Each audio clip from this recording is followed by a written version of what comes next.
औज़ुबिल्लाहिमिनश्शैतानिर्रजीम बिस्मिल्लाहिर्रहमानिर्रहीम। अस्सलाम वालेकुम स्टूडेंट्स। बच्चे, आज के इस वीडियो लेक्चर में हम इंटरनेशनल सिस्टम ऑफ यूनिट्स और उसके अलावा बेस यूनिट्स क्या है हमारे पास, उनके हवाले से बात करते हैं। तो सबसे पहले इंटरनेशनल सिस्टम ऑफ यूनिट्स के हवाले से हम बात करते हैं। इंटरनेशनल सिस्टम ऑफ यूनिट्स से मुराद ये है कि 1960 में पेरिस में जो 11th जनरल कॉन्फ्रेंस हुई वेट और मेयर्स के हवाले से, तो वहाँ पे नाप तोल का एक ऐसा सिस्टम जो है वो इंट्रोड्यूस करवाया गया जो कि इंटरनेशनली एक्सेप्टेबल था। अच्छा, तो अब हम यहाँ पे थोड़ा मैं इसके इंट्रोडक्शन के हवाले से बात कर देता हूँ कि इसका होना जो है वो क्यों ज़रूरी है कि नाप तोल का एक स्टैंडर्ड जो है वो हमारे पास होना चाहिए पूरी दुनिया के लिए जो एक्सेप्टेबल हो। एक्चुअली जब हम जाते हैं किसी भी शॉप पे कोई भी चीज़ लेने, सपोज के शुगर लेनी है या मिल्क लेना है, तो हम जाके कैसे एक्सप्रेस करेंगे, कैसे कहेंगे उससे कि हमें कितनी क्वांटिटी में जो है वो मिल्क चाहिए या शुगर चाहिए, कैसे एक्सप्रेस करेंगे इस चीज़ को। तो इसके लिए क्या है कि एक स्केल, एक पैमाना जो है वो मुकर्रर कर दिया जाए कि 1 किलोग्राम चाहिए तो वो कितनी क्वांटिटी होती है। अगर लेंथ के वाले से बात करें, 1 मीटर है तो वो डिस्टेंस जो है वो कितना होना चाहिए। मीन्स के चीज़ों को मेजर करने का एक प्रॉपर जो है वो अपना निज़ाम होना चाहिए। इसको आप इंटरनेशनल सिस्टम ऑफ यूनिट्स का नाम देते हैं। तो सबसे पहले आपके पास शॉर्ट क्वेश्चन के हवाले से भी एक डेफिनेशन जो है कि यूनिट क्या होता है। International system of units, unit once a standard is set for a quantity then it can be expressed in terms of that standard quantity is called unit.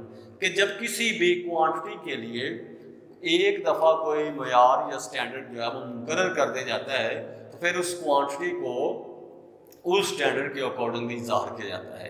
For example हम बात करते हैं, अगर किसी भी चीज़ का मैस मालूम करना है, शुगर है या कोई भी इस तरह की जो क्वांटिटी है, मैस अगर उसका मालूम करना है, तो फिर उसके लिए जो स्टैंडर्ड सेट किया गया है वो किलोग्राम है, तो हम उसको किलोग्राम से कंपेयर करके निकालते हैं।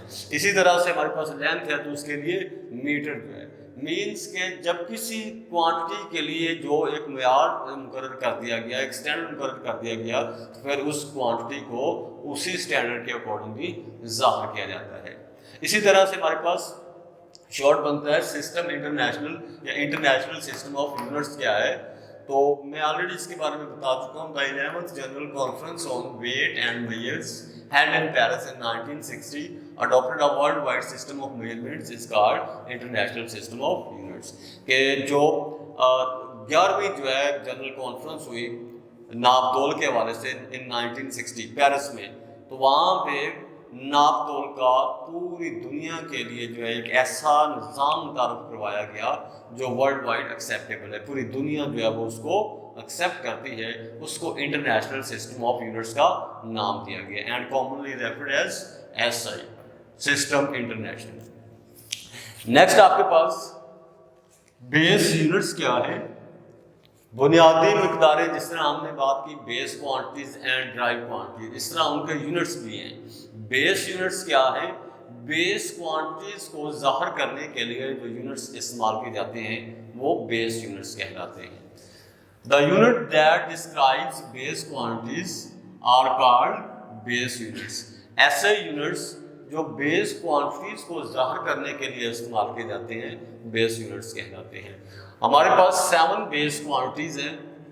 मैं यहाँ पे क्वांटिटी, उसका नेम, साथ में सिंबल, फिर उसका यूनिट, यूनिट का नेम और फिर उसका सिंबल, उनके नेम के साथ भी और सिंबॉलिकली भी उनको हमने रिप्रेजेंट किया। जरा देखिएगा कौन कौन सी 7 बेस क्वांटिटीज हैं हमारे पास।